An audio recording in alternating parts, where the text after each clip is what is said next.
Ako po muli ang iyong Manong na nagsasabing, magandang umaga, magandang tanghali, at magandang gabi sa inyong lahat, lalong-lalo na po sa mga katulad kong OFWs sa buong mundo.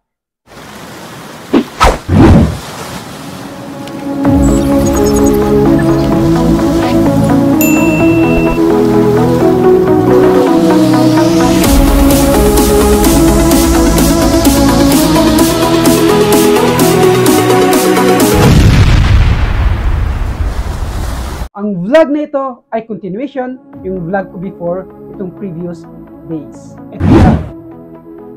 Ito yung vlog na kung paano tayo matuto sa ibang tao para pa tayo matuto sa ating buhay at pamumuhay. At hindi lamang yon, patungkol din sa tamang pag-uugali. So ang vlog naman na ito ay patungkol sa ating sarili, na kung saan matututo tayo sa ating mga pagkakamali. Kapag natuto tayo sa ating mga pagkakamali, ikinukorek natin yon at nagiging resilient tayo sa pagharap pa ng maraming hamon sa buhay. At ang mga pagkakamaling ito ay ikinukonvert natin into a positive para sa ganun maging matatag pa tayo sa ating buhay at pamumuhay. So basically, ang ating pagkakamali ay dapat din tayong matututo. At kahit sa mga pagkakamali ng iba. Yes, pati na po sa mga pagkakamali ng iba, kailangan din tayong matuto para sa ganon, hindi natin po pwedeng gawin sa ibang tao. Or para sa ganon, yung aral ng mga negatibo mula sa ibang tao, pwede nating matutunan at hindi nating i-a-apply sa kapwa-tao o kaya mismo sa ating sarili. Ang alin? Yung mga negatibo mula sa ibang tao. So muli, para sa akin, may dalawang aral na po pwede nating matutunan dito sa mga negatibong bagay na mga ito. Una, yung mga desisyon natin sa buhay na minsan ang nagiging resulta o ang nagiging product nito ay hindi maganda sa atin. So doon tayo natututo. Kapag negatibo ang iyong pagtanggap, maiinis ka. Mas lalong hindi ka makakausad sa tunay na buhay, sa pamumuhay at ang iyong kalusugan. Kasi naiinis tayo eh. Yung isa naman, kahit negatibo ang resulta, pero yung pagtanggap mo nagiging positibo. Yes, you heard me right. Pagka tinanggap mo yon as positive at nilagay mo sa iyong puso't kaisipan, natututo tayo doon. Ano ang ibig kong sabihin? Those trials, those negatives that come to our life, we could turn it into positive. Nasasabihin natin, ang mga bagay na ito ay napagdaanan ko. Ang hirap.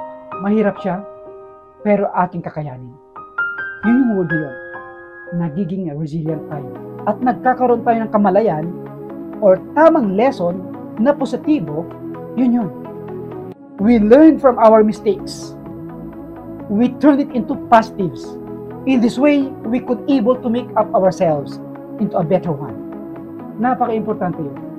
Okay, pangalawa, ito yung pagkakamali ng iba na po pwede nating matutunan. So nagkakaroon tayo ng kamalayan in advance.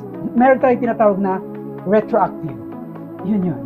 Na hindi natin tutularan, na hindi natin gagawin ang mga bagay na yun, o kaya naman kapag nagawa natin na we don't mean it, for example, alam na natin yung ating execution or alam natin yung ating troubleshooting para sa ganon ating itong ma-resolve.